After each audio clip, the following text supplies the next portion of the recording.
Assalamualaikum teman-teman, selamat berjumpa lagi dengan saya Abdurrahman dan masih tetap di channel Abdurrahman ya. Dan masih tetap juga mengupas tentang seputaran gangguan asam lambung dan anxiety psikosomatis. Nah, di season kali ini saya akan share video tentang bagaimana cara menghindari cemas gitu teman-teman ya. Karena untuk orang-orang yang terkena gangguan asam lambung dan anxiety psikosomatis sangat dominan sekali, kemudian sangat identik sekali gitu teman-teman ya. Setiap harinya itu selalu merasakan cemas. Sedikit-sedikit kita mengalami cemas, sedikit-sedikit kita mengalami cemas. Nah itu teman-teman ya, nah makanya di season kali ini saya akan share video tentang bagaimana cara menghindari cemas gitu teman-teman ya. Nah sebelum videonya saya lanjutkan teman-teman ya, karena sekarang itu saya sedang jalan-jalan, kemudian barusan itu sudah menemani si Abah beraktivitas di sawah gitu teman-teman ya. Kemudian ditemani juga sama channelnya Inspirasi Kopi teman-teman ya. Bagi teman-teman yang ingin mengetahui channelnya Inspirasi Kopi, silakan cari saja di YouTube, banyak ya video-video saya juga ada di channel Inspirasi Kopi. Nah itu teman-teman ya. Dan kemudian bagi teman-teman yang baru bergabung nih, kalau seandainya kalian mau bertanya tentang seputaran gangguan asam lambung dan anxiety psikosomatis, alangkah baiknya kalian tonton dulu video-video saya sebelumnya, karena untuk seputaran gangguan asam lambung dan anxiety psikosomatis semuanya sudah saya share ya. Dari mulai cerita saya yang terkena gangguan asam lambung dan anxiety psikosomatis, kemudian merasakan 1001 macam sensasi yang sangat tidak nyaman, itu sudah di-share. Dan kemudian bagaimana cara menangani setiap sensasi yang hadir, itu juga sudah di-share. Nah makanya biar lebih jelas, biar lebih detail, alangkah baiknya kalian tonton dulu video-video saya sebelumnya. Nah itu teman-teman ya. Dan kemudian bagi teman-teman yang baru bergabung juga, seperti biasa ya, kalau seandainya kalian belum subscribe channelnya, mohon videonya itu di subscribe dulu, karena untuk subscribe itu tidak memerlukan biaya, tidak memerlukan pendaftaran. Jadi subscribe itu adalah hal yang sangat mudah sekali bagi teman-teman lakukan ya. Jadi teman-teman itu cukup memijit saja tulisan subscribe, biar kenapa? Jujur ya, biar videonya itu cepat berkembang dengan baik. Dan kalau seandainya videonya itu berkembang dengan baik, sudah barang tentu itu akan menambah semangat tersendiri buat saya untuk terus nge-share tentang seputaran gangguan asam lambung dan anxiety psikosomatis ini terhadap kalian. Kemudian jangan lupa juga yang lebih penting dan yang lebih utamanya, tekan juga tombol lonceng sama tombol like-nya ya, biar kalian itu dapat notifikasi atau pemberitahuan video saya yang terbaru. Karena saya itu akan terus nge-share tentang seputaran gangguan asam lambung dan anxiety psikosomatis ini terhadap kalian, dengan tujuan semoga saja videonya itu menjadi wasilah atau jalan keluar bagi kalian yang sedang mengalami gangguan asam lambung dan anxiety psikosomatis hingga membaik ya, apalagi sampai sembuh total. Amin ya rabbal alamin. Ya minimal hanya memberikan motivasi saja, atau lebih minimalnya lagi hanya sekedar menemani kalian yang sekarang sedang merasakan tidak nyamannya dari gangguan asam lambung dan anxiety psikosomatis. Nah itu teman-teman ya. Nah kembali lagi ke topik utama teman-teman ya. Untuk orang-orang yang terkena gangguan asam lambung dan anxiety psikosomatis sangat sering sekali ya mengalami cemas, was-was, gelisah dan sebagainya teman-teman ya. Walaupun rasa cemas, rasa was-was itu kadang tidak kita undang ya, dan datangnya itu selalu tiba-tiba. Kadang kita sedang nyantai seperti ini, kita sedang ngobrol seperti ini, melakukan aktivitas yang menyenangkan juga, itu rasa cemas itu selalu nongol tiba-tiba gitu teman-teman ya. Dan ketika sedang cemas itu ya sungguh hal yang tidak kita inginkan teman-teman ya, karena rasa cemas itu membuat kita nggak nyaman teman-teman ya. Semuanya serba terganggu teman-teman ya, dari mulai berdebar-debar kemudian keringat dingin gitu teman-teman ya. Kemudian hidup itu kayak macam aneh juga gitu teman-teman ya. Nah itu, nah makanya ketika orang-orang terkena gangguan asam lambung dan anxiety psikosomatis sangat tidak menginginkan sekali ketika rasa cemas itu hadir gitu teman-teman ya. Nah tetapi sialnya itu lebih dominan sekali hadir gitu teman-teman ya.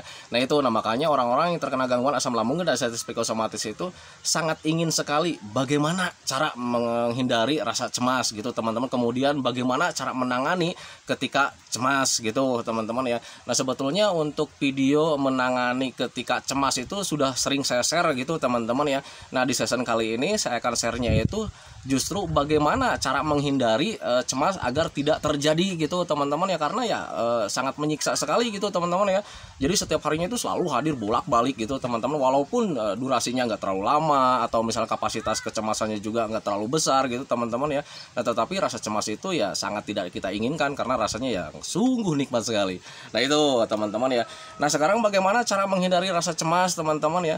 Hal yang paling pertama harus kalian lakukan adalah yang ke-1 adalah menerima bahwa sedang kena mental gitu teman-teman. Jadi kalian itu harus bisa menerima ya, harus bisa menerima dulu bahwa kalian itu sedang kena mentalnya gitu teman-teman. Mental dari mana sih?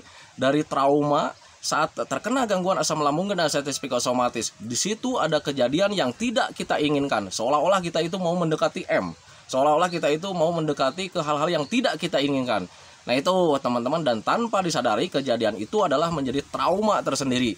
Nah itu teman-teman, nah makanya ketika kalian sekarang ingin menghindari rasa cemas yang selalu nongol itu teman-teman ya, hal yang harus kalian lakukan itu adalah menerima dulu ya bahwa kalian itu sedang kena mental di situ. Nah kalau seandainya kalian sudah bisa menerima, minimal kecemasannya itu akan berkurang. Oh ya, saya itu sedang kena mental sekarang, ada apa-apa juga selalu ditakutkan, selalu kita itu dikait-kaitkan dengan hal-hal yang tidak kita inginkan.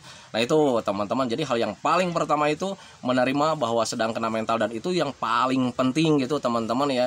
Jangan pernah kalian itu kalau seandainya ada apa-apa itu kalian tidak bisa menerimanya. Soalnya kalau misalnya tidak bisa menerima nanti bingung sendiri, dan biasanya ketika bingung kalian tuh pikirannya itu tidak terjaga, selalu memikirkan tentang hal-hal yang menakutkan. Ketika ada sensasi sedikit, karena kalian tidak bisa menerima bahwa kalian itu sedang kena mental, kalian itu berpikirnya malah yang aneh-aneh. Waduh, ini jangan-jangan mendekati kematian, kan seperti itu ya. Nah itu teman-teman ya, kemudian kalian berpikir lagi, waduh ini jangan-jangan penyakit yang berbahaya lagi, waduh jangan-jangan ini ada komplikasi lagi.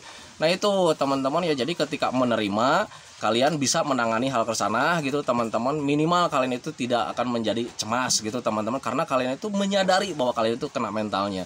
Itu yang pertama teman-teman ya.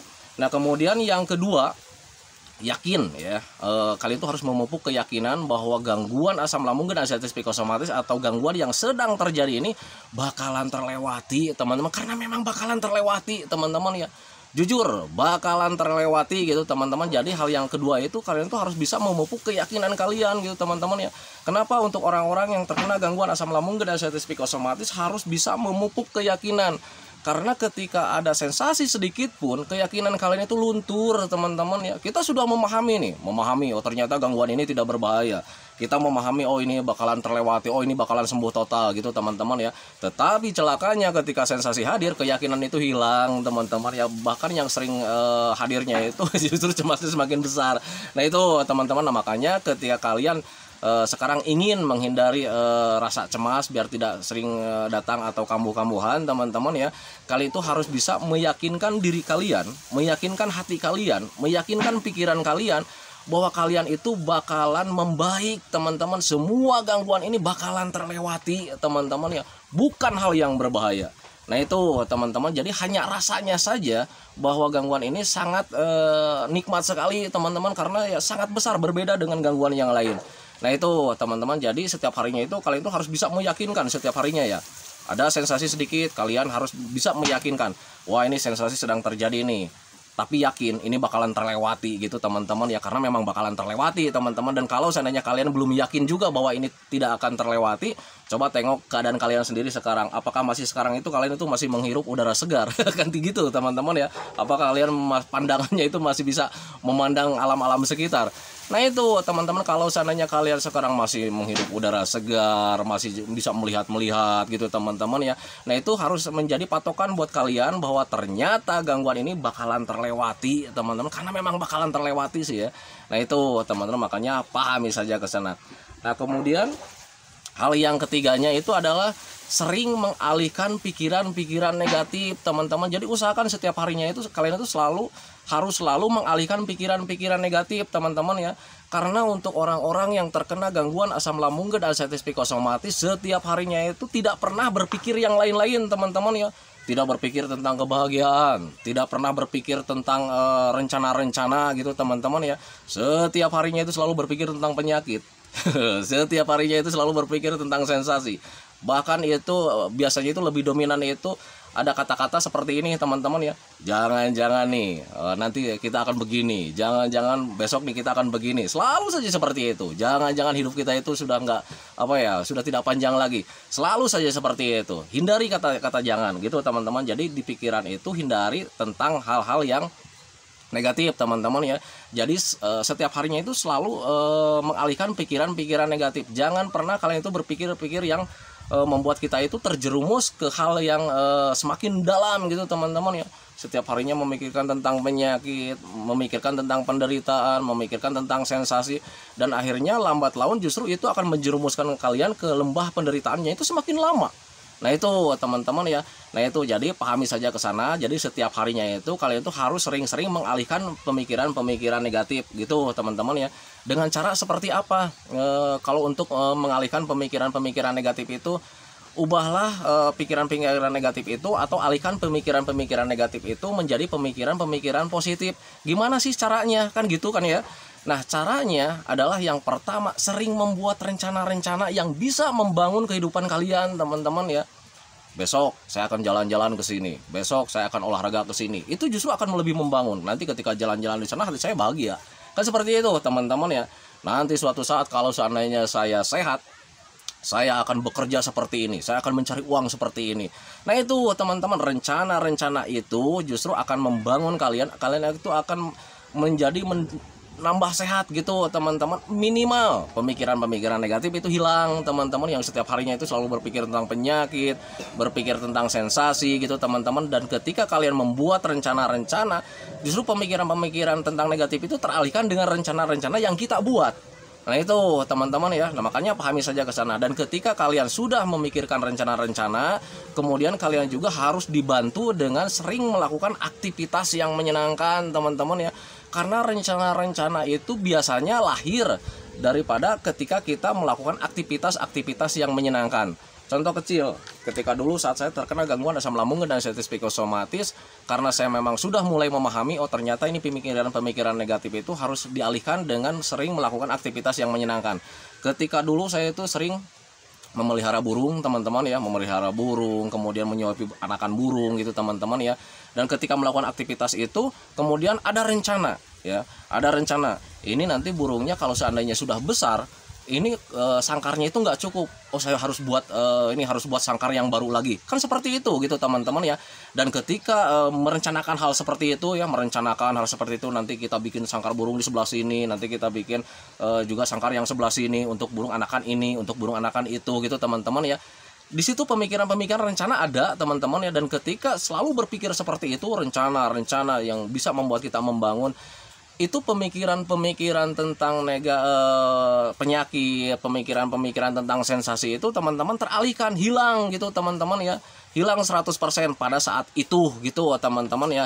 Nah ketika kalian sering melakukan seperti itu teman-teman ya, pemikiran negatif hilang karena selalu berpikir tentang positif gitu teman-teman ya. Kalau seandainya terus diulang, nanti lambat laun pemikiran-pemikiran negatif itu hilang dengan sendirinya tanpa kita rencanakan teman-teman ya. Nah itu kenapa tanpa kita rencanakan? Karena kita sudah mulai terbiasa di situ. Sudah mulai terbiasa berpikir positif, besoknya berpikir positif lagi, besoknya kita membuat rencana lagi sambil melakukan aktivitas yang menyenangkan lagi. Nah itu teman-teman, dan tanpa disadari itu pemikiran-pemikiran negatif itu hilang sedikit-sedikit teman-teman ya. Memang di awal-awal sangat sulit sekali melakukan pemikiran-pemikiran positif teman-teman ya. Jadi ketika kita membuat rencana juga selalu saja teringat tentang pikiran-pikiran negatif, tentang penyakit lah, tentang sensasi lah dan sebagainya teman-teman ya. Nah tetapi kalau misalkan dibiasakan setiap hari terus gitu teman-teman, jadi ketika kita saat sedang terpikirkan tentang penyakit, ini sedang teringat tentang penyakit nih, cepat-cepat alihkan, nggak berbahaya, cuman gitu aja ya, nggak berbahaya sama sekali. Alangkah baiknya besok kita mau bikin apa ya. Nah itu teman-teman, jadi cepat-cepat alihkan pemikiran-pemikiran negatif itu biar kalian itu mulai terbiasa selalu melakukan pemikiran-pemikiran positif gitu teman-teman ya. Dan tanpa disadari nanti ketika kalian selalu berpikir tentang hal-hal yang positif teman-teman ya, semuanya akan berubah teman-teman ya. Dari mulai medisnya berubah, dari mulai kesehatannya berubah, kemudian dari mulai rasanya juga pasti berubah teman-teman ya. Karena setiap pemikiran itu pasti melahirkan sesuatu yang apa yang dipikirkannya juga. Nah itu teman-teman, ketika kita selalu berpikir tentang negatif nih, hasilnya pasti negatif juga kan gitu ya.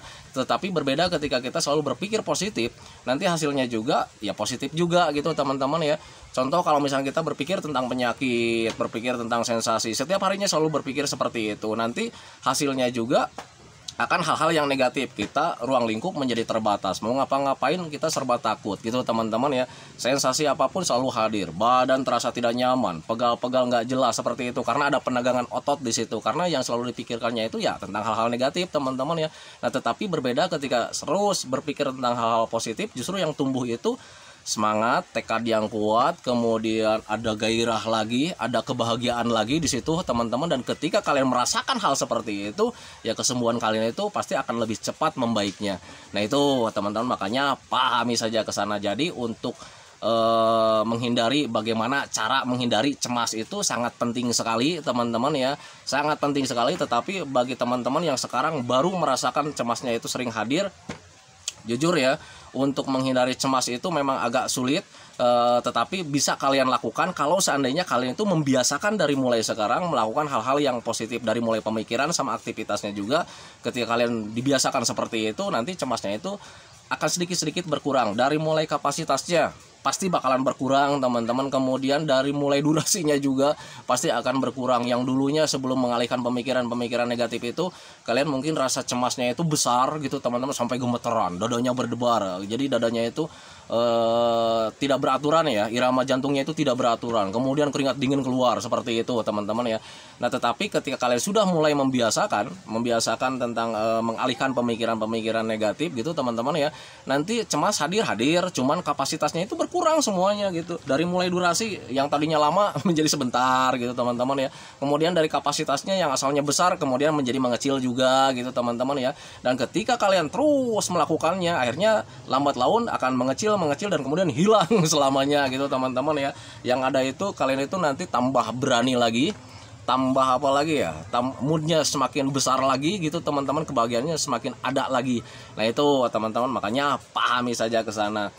Nah itu teman-teman ya, video dari saya tentang bagaimana cara menghindari cemas. Tetapi kalau misalnya kalian pengen bertanya juga, Pak gimana caranya supaya cemas itu ketika hadir, bagaimana cara menanganinya, sudah saya share di video sebelumnya. Jadi bagi teman-teman yang ingin bertanya bagaimana cara menangani cemas ketika sedang hadir, ada videonya, tengok aja dulu video-video sebelumnya. Karena untuk seputaran gangguan asam lambung dan anxiety psikosomatis semuanya sebetulnya sudah di-share ya.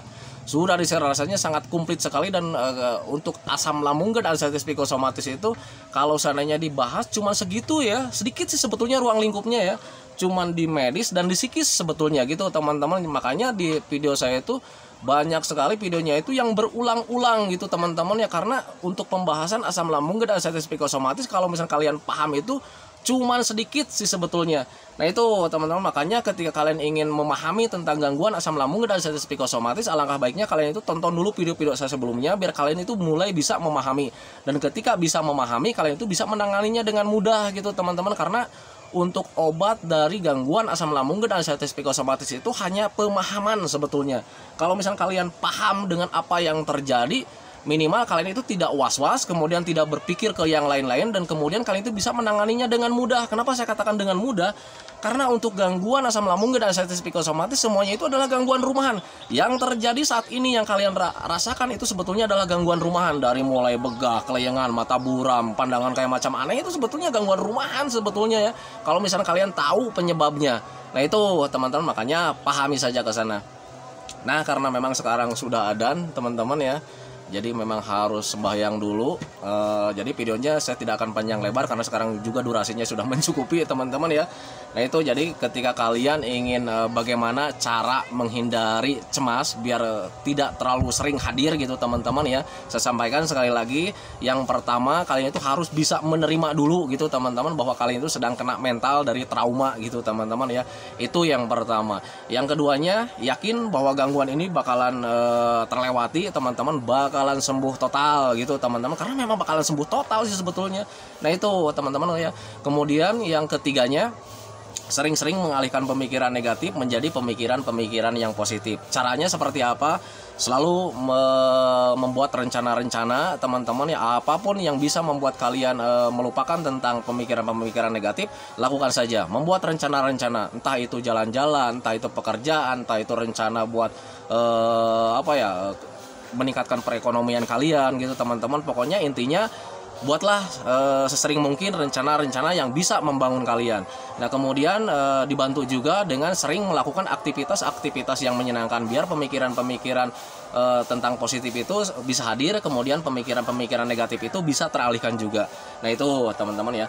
Nah itu teman-teman ya videonya, semoga saja videonya itu bisa menjadi wasilah buat kalian, semoga saja videonya itu bisa menjadi pencerahan buat kalian. Ya minimal hanya sekedar menemani kalian lah yang sekarang sedang merasakan tidak nyamannya dari gangguan asam lambung dan sensitif psikosomatis. Nah itu teman-teman ya.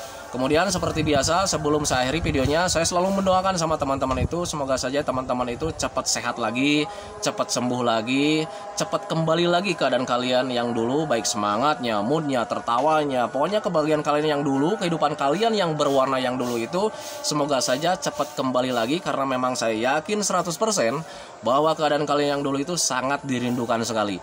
Nah itu teman-teman ya. Kemudian doakan saya juga teman-teman ya, agar saya itu tetap sehat, tetap kuat, tetap ceria, agar masih bisa tetap menemani kalian.